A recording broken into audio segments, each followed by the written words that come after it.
Welcome to Hindi hub. Dear students, ഇത് നമ്മുടെ basic class സീരീസിലെ പാർട്ട് 8 ആണ്.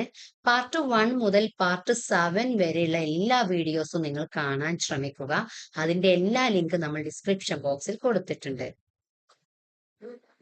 ഈ വീഡിയോയിൽ നമ്മൾ റഫ് യുക്ത വ്യഞ്ജനങ്ങളും രകാർ യുക്ത വ്യഞ്ജനങ്ങളും എന്താണെന്ന് പഠിക്കാം. ഇവ എങ്ങനെ രൂപപ്പെടുന്നു, എങ്ങനെ ശരിയായി ഉച്ചരിക്കാം എന്നൊക്കെ നമുക്ക് വളരെ എളുപ്പത്തിൽ മനസ്സിലാക്കാം. ഇവിടെ ഇർ എന്ന ലെറ്റർ ഒരക്ഷരത്തിന്റെ മുൻപിൽ വന്നാൽ അത് നേരിട്ട് എഴുതാതെ മുകളിൽ ഒരു ചെറിയ വളവ് പോലെ എഴുതുന്നു. ഈ രൂപത്തെയാണ് റഫ് എന്ന് പറയുന്നത്. നമുക്ക് എക്സാമ്പിൾസ് നോക്കാം.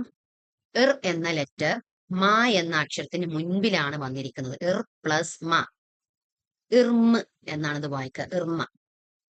ഈ ഇറിനെ ഇവിടെ നേരിട്ട് ഇർന്ന് വെച്ച് എഴുതാതെ മുകളിൽ ഒരു വളവ് പോലെ ഇതുപോലെ എഴുതുന്നു. ഈ രൂപത്തെയാണ് റഫ് എന്ന് പറയുന്നത്. ഇർ പ്ലസ് ഥ, ഇർഥ. ഇർ പ്ലസ് വ, ഇർവ. ഇങ്ങനെയാണ് വരുന്നത്. ഇനി നമുക്ക് കുറച്ച് വേർഡ്സുകൾ നോക്കാം. ക, ഇർമ്, കർമ്മ്. ഇർമ് എന്നുള്ളത് ഇവിടെ സ്പ്ലിറ്റ് എഴുതിയതാണ്. ഇർ പ്ലസ് മ, ഇർമ. മാ, ഇർഗ്, മാർഗ്. സ, ഇർഗ, സർഗ്. ഇർ പ്ലസ് ഗ, ഇർഗ. ദ, ഇർമ, ധർമ്മ്. ഇർ പ്ലസ് മ യാണ് എഴുതിയിരിക്കുന്നത്. ഈ ഇറിനെ നേരിട്ട് എഴുതാതെ മുകളിലൊരു ചെറിയ വളവ് കൊടുത്ത് എഴുതുന്ന രൂപമാണ്. ഇതിനെയാണ് റഫ് എന്ന് പറയുന്നത്. ആ, ഇർത്ത്. ഏത് ലെറ്ററിന്റെ മുകളിലാണോ ഈ സിമ്പൽ വന്നത് ആ ലെറ്റർ റീഡ് ചെയ്യുന്നതിന് മുൻപായിട്ടാണ് ഇർ എന്ന് ഉച്ചരിക്കേണ്ടത്. അർത്ത്. ഇവിടെ പ, ഇർവ, ത, പർവത്.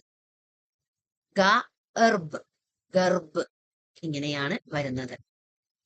എന്നാൽ ര എന്ന ഒരക്ഷരം വേറൊരു വ്യഞ്ജനാക്ഷരത്തിന് ശേഷമാണ് വന്നതെങ്കിൽ ഈ രൂപത്തെ രകാർ രൂപം എന്നാണ് പറയുന്നത്. എക്സാമ്പിൾ നോക്കാം. ക്, ഖ് എന്ന ഒരു വ്യഞ്ജനാക്ഷരത്തിന് ശേഷം ര വരികയാണ്.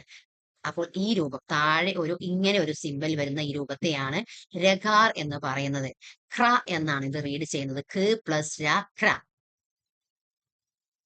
നെക്സ്റ്റ് ത് പ്ലസ് ര, ത്ര. ബ പ്ലസ് ര, ബ്ര. ഇങ്ങനെയാണ് രകാർ രൂപം വരുന്നത്. ഒരു വ്യഞ്ജനാക്ഷരത്തിന് ശേഷമാണ് ര വരുന്നത് എങ്കിൽ ആ ര എന്ന വേർഡ് താഴോട്ട് ഈ സിമ്പലായിട്ട് മാറുന്നു. ഇതിനെയാണ് രകാർ രൂപം എന്ന് പറയുന്നത്. നമുക്ക് കുറച്ച് എക്സാമ്പിൾ വേർഡ്സ് കൂടി നോക്കാം. പ്ര, പ പ്ലസ് ര, പ്ര. പ്രഗതി. പ പ്ലസ് രായാണ് പ്ര, പ്രഗതി. ഈ സിമ്പൽ എന്താ റീഡ് ചെയ്യാ? ക്ര, ക്ര മ. ലാസ്റ്റത്തെ ലെറ്ററിന് സിമ്പൽസ് ഒന്നും വരാത്തത് കൊണ്ട് ക്രം എന്ന് റീഡ് ചെയ്യുന്നു. ക്രം. പ, ത്ര, ത്ര. ത്ര എന്നുള്ളതാണ് ത് പ്ലസ് ര, ത്ര. പത്ര. മുദ്ര, മുദ്ര. ത് പ്ലസ് ര, ത്ര. ചക്ര.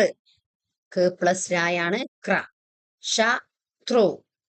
ത് പ്ലസ് ര, ത്ര. പ്രകാർ.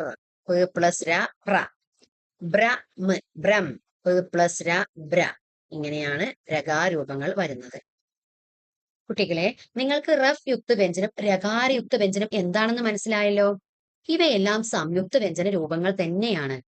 ഇവിടെ ഇർ എന്ന ലെറ്റർ ഒരു വ്യഞ്ജനാക്ഷരത്തിന് മുൻപിലാണ് വരുന്നതെങ്കിൽ ഇർ എന്ന് നേരിട്ട് എഴുതാതെ അത് ആ വ്യഞ്ജനാക്ഷരത്തിന്റെ മുകളിൽ ഇതുപോലെ ഒരു സിമ്പലായി കൊടുക്കുന്നു. ഇതിനെയാണ് റഫ് എന്ന് പറയുന്നത്.